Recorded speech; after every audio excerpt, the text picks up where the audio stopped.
right, welcome back to On the Streets. I'm Jordan Orada, your host today, and with me is our guest Michelle Whaley, a clinical nurse specialist in stroke who used to be my colleague here at Swedish and has since moved down to Skyridge. We're going to talk about being in the future, artificial intelligence, technology, and how it's changing medicine and stroke specifically. Welcome. Thank you for being with us. Hey, thank you. So let's start. What are we talking about today? So we're talking about an artificial intelligence program or app that can identify a large vessel occlusion stroke and notify the members of the stroke team at a given facility or within a given practice of physicians. And how new is this? Is this something that you're still learning, that we're just developing, or it's full force? Where are we at? Well, it's definitely in full force. There are a couple of companies out there that have artificial intelligence software. The first one is Rapid. That's a program that some of the Denver area hospitals are using. And then there's Viz AI, which is the app that we've adopted here in the Health One market, in Denver, where, it not only can identify large vessel occlusions, but there are other apps that are in development, that could be, used to identify an aneurysmal subarachnoid hemorrhage, could be used to identify the size and location of an actual intracerebral hemorrhage, and, can alert teams based on algorithms about specific patients and their locations. And then it also can have a broader reach where other outreach, smaller hospitals that partner with us, we can be on the lookout for those patients as well. And so in the metro area here, we're very fortunate. We have a ton of resources, and you can't throw a rock without hitting a great hospital with great services. It seems like getting earlier recognition for these outreach sites is a huge opportunity. So we know if someone's flying in for maybe a stroke alert, we see that all the time. But now we actually have the imaging. The artificial intelligence has already pinged us and said, hey, we're worried about this site here. Then our interventional radiologist, stroke doc can take a peek at it, confirm it, and be ready for procedure as soon as they hit the door. Is that kind of how we hope this works, or how it works? Yeah, that's how we're seeing it work right now. I'll talk a little bit about outreach first, and then I'll talk about the impact that we really saw at Skyridge. We've been working on our outreach partners with their software, so their PACS system where images are uploaded kind of to a cloud. We're getting those images and putting them through this artificial intelligence app. So I think of a place like Scottsbluff. They're a partner hospital of ours. They were one of our earliest sites that we kind of added to our Viz catalog. And if a patient is in Nebraska, for example, that comes in with a stroke symptoms and gets particular sets of images done, if that patient alarms that there's a large vessel occlusion, that may be before even a neurologist in Denver is aware the patient even is at a hospital in Scottsbluff. So that gives us an opportunity to reach out to, talk with the teams and see what, things might be offered to that particular patient. Interesting. That seems like might make some physicians nervous about job security. Well, that's for another discussion. I suppose the technology can't do a procedure, right? Well, I had a conversation with the CMO at Skyridge about that, and he's a radiologist by trade, and he said, well, that's why I'm a CMO now, because, artificial intelligence is going to be an issue. All kidding aside, he said really, I think for him it was breast cancer detection software. And it wasn't that it made the diagnosis, it just put the patient at the top of the pile to be looked at first. And I think that's a really good way to look at it. Interesting. And so if we're talking about this in relation to EMS, are they going to see an impact from this immediately, or might we see this type of technology bleeding out onto the ambulance, having a paramedic with this in their pocket at some point in the near future? I don't know about it being in the pocket of the EMS provider in the near future, but I think it's within the realm of possibility. I think where the benefit will lie is after the patient arrives to a hospital. So if we use Skyridge, for example, I have a stroke program and I have dedicated specialists at our facility, but then I also work with neurologists, neurointerventionalists that work up here at Swedish, or they might be over at Lutheran. They're spreading their wings also throughout the metro area. So there are times when I may be the person with a neurologist on the telemedicine camera working up a patient, and the neurologist may log off telemedicine, but I still have a patient here with me. If that app alarms that there's a large vessel occlusion, I know that suddenly all eyes are back on my patient. And what we saw at Skyridge was once Viz was installed, we dropped our door to groin puncture times or door to procedure times by 24 minutes on average, which is a huge decrease in time. It's hard work to shave off minutes. We celebrate 1 minute, 2 minutes. That is spectacular. Yeah, and what we've been looking at now is, how can we further leverage this to communicate? So within the app itself, there's a way for me to see if a neurologist or an interventional neuroradiologist has looked at a set of images. I can text all the providers that are logged in and say, this patient just had a neuro change, or team is on their way, or, there's a way that we can communicate within that app. The other cool thing is that not just physicians are on this platform. We have our IR team, our supervisors on the call list. Same thing with the ED nursing director. So when Viz alerts, all those people are starting to get their wheels in motion to make sure that we don't waste any time getting the patient to the angio suite. So an EMS provider might see this in a follow-up report that patient had a good outcome because our process was tight and we got the clot out quickly. Every minute that goes by, you lose 2 million neurons. So that 24 minutes matters. Yeah, it's a lot of neurons. It's a lot of 24 neurons. minutes. Yeah. As you talk about this, I'm imagining like a critical care transport crew from Scotts Bluff bringing a patient either by flight or by ground, hauling butt across the state, getting to a higher level resource. Is there an opportunity for them to be alerted and be able to maybe change the kind of treatment they're doing, figure out maybe we want to increase the blood pressure, decrease the blood pressure, do something like that with a higher level field provider? Yeah, it's possible, especially like if you're using it with like a critical care transport crew that's based at the hub hospital, like a Swedish, to be part of that communication. I could see it working really well to have a flight nurse be able to text the team to say patients had a neuro change with a blood pressure under 160, and this is the action we've taken. That alerts the team on the ground that, this patient has some fluctuating neuro changes based on blood pressure and maybe location of thrombus. So, there's a lot of opportunities when this becomes more mainstream. Yeah, well, it's super exciting to be kind of on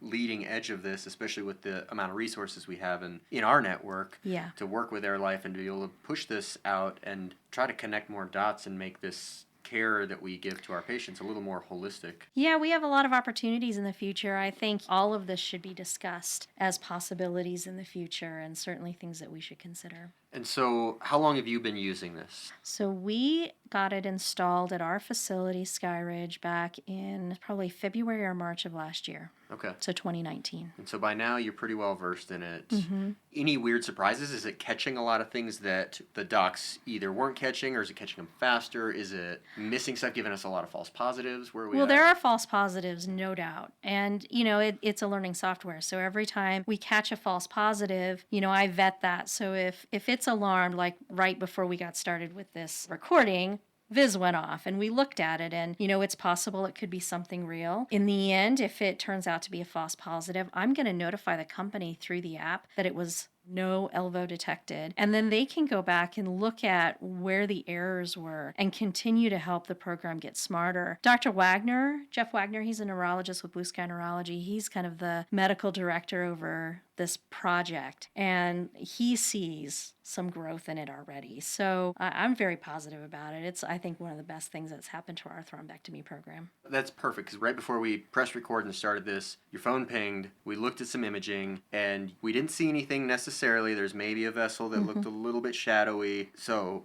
you're going to give feedback on this as far as, how quickly does that happen? This is all new to me, so I'm just totally in the dark. Yeah, so this is probably an emergency department patient that probably came in with some dizziness. They, weren't necessarily somebody who came in with stroke or stroke-like symptoms, so a stroke alert was not called. But all of our CT angiograms of the head and neck are going through the software. So you are going to get some false positives. And so this patient, of course, wasn't a stroke alert, so it's just one of those sets of images that the software detected something and it's alerted us. And so as we're getting a ton of imaging going through this, it has a huge opportunity to learn from all these. Absolutely. And rather have a false positive than a false negative. And correct. We can kind of fine tune it Yeah. so that, yeah. Well, the neurologists also are becoming so accustomed to using it that just a plain non-contrast CT head, none of those went through the software, right? Because they can't detect a large vessel occlusion. You need an angiogram to do that. But we have gotten so used to being able to use this app to have the images at our fingertips, they want those added in as well. So we're in the process of adding those, which will also be part of that hemorrhage detection software.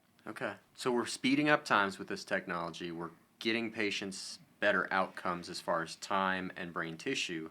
Are we catching patients that we historically wouldn't have caught, seeing more, fine, small occlusions that we can treat that maybe we wouldn't have historically, or we're just speeding up and getting... I think right now we're just seeing speed, and we're seeing, teams getting to the patient, much more expeditiously. I think we need more cases. At least, at Skyridge, I think I've got around 40 cases right now that have gone through where I can track how long they stayed in the hospital, what their 90-day outcomes were. Everything in stroke is based on 90-day outcomes. It takes a little time for the brain to recover after an event. And 90 days seems to be that sweet spot in how a patient's going to recover and what we'd consider a great outcome. So I think more to come. We need at least 50 cases and maybe even more to really see if it's made a difference. We're one of the first hospitals that collected data, so we've been looking at what we can get published.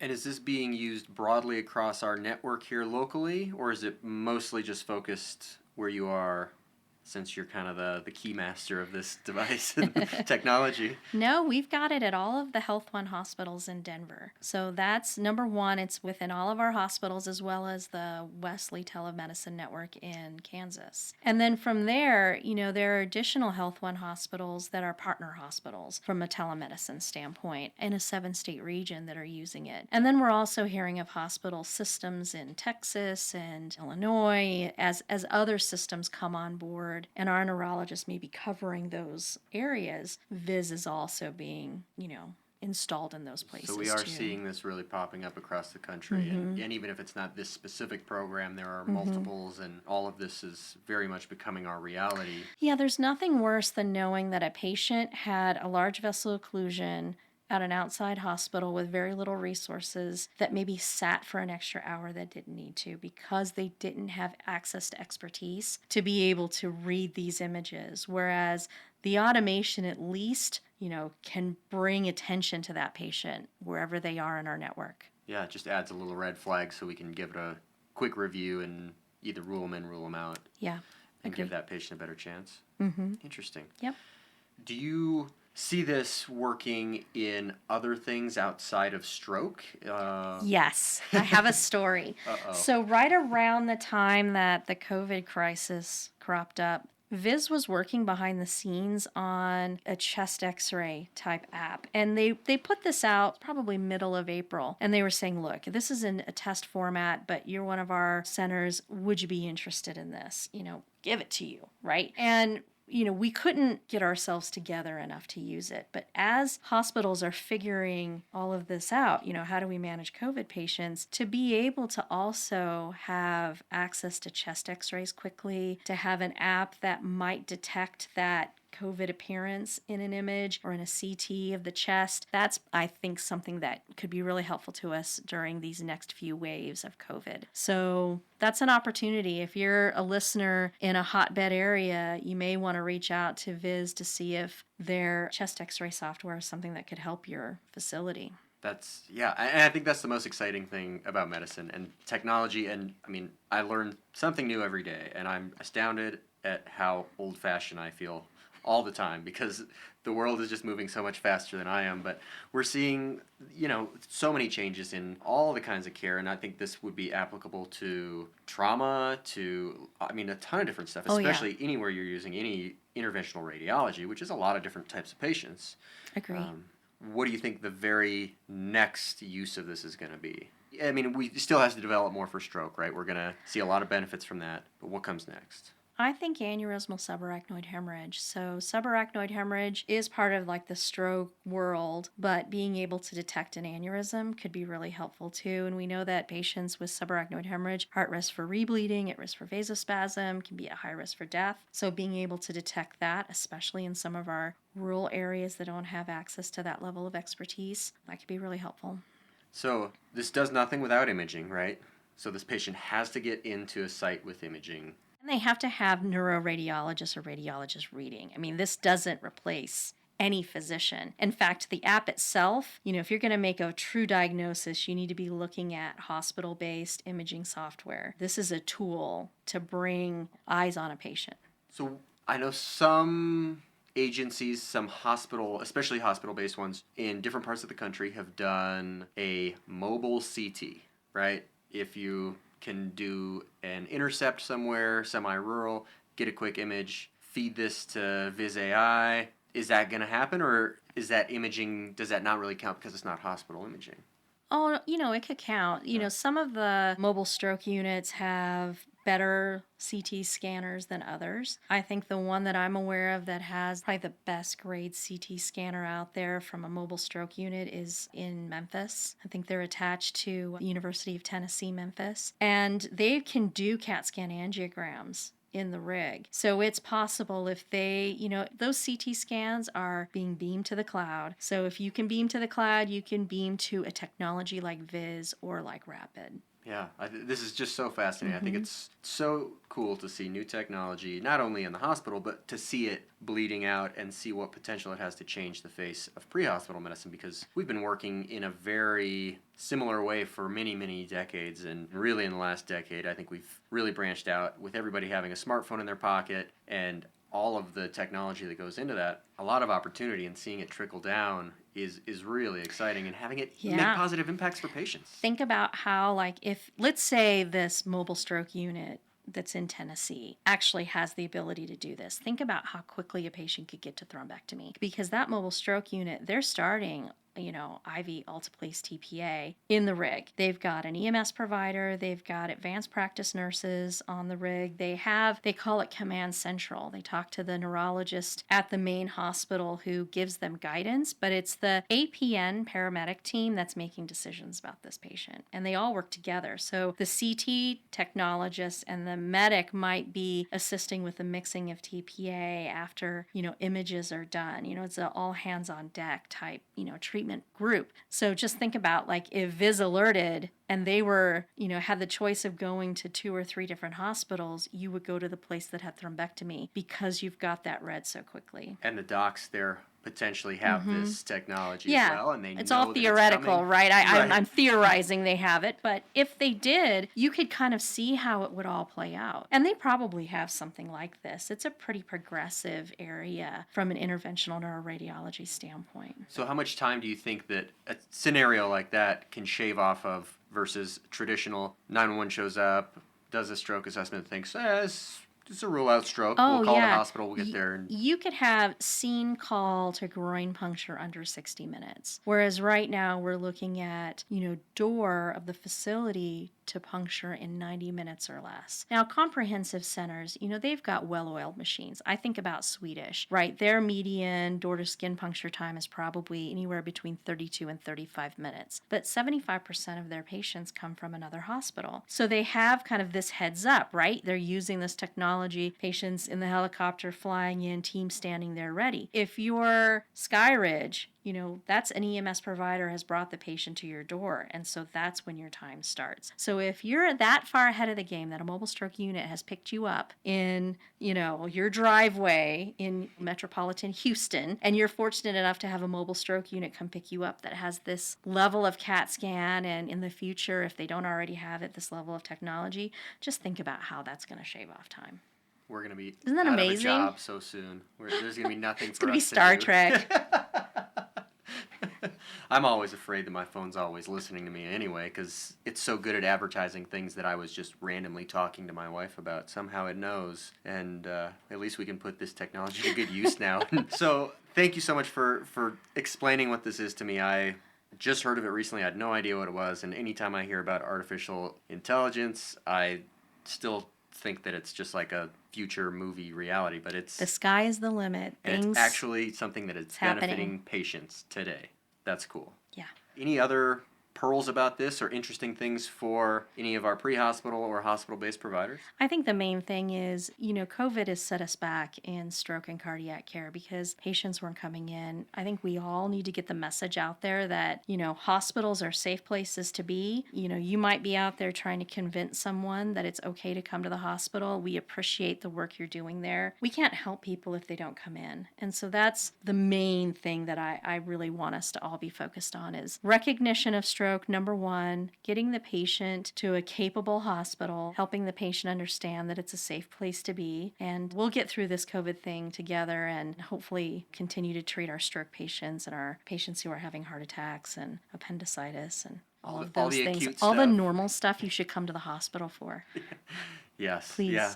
Please. Yeah. If it's an emergency, call 911. I can't tell you how many times in April I sat in an office with no patients and thought, somebody out there is suffering that I can't help. It's a very helpless feeling. Yeah, and all the technology in the world doesn't help that if people Correct. are afraid. Yeah, got to call 911. Yep. Well, thank you so much for your time today, Michelle. We're talking about Viz AI, spectacular new product. We're excited to learn more about it and see it evolve, and the sky's the limit, right? Thank you very much.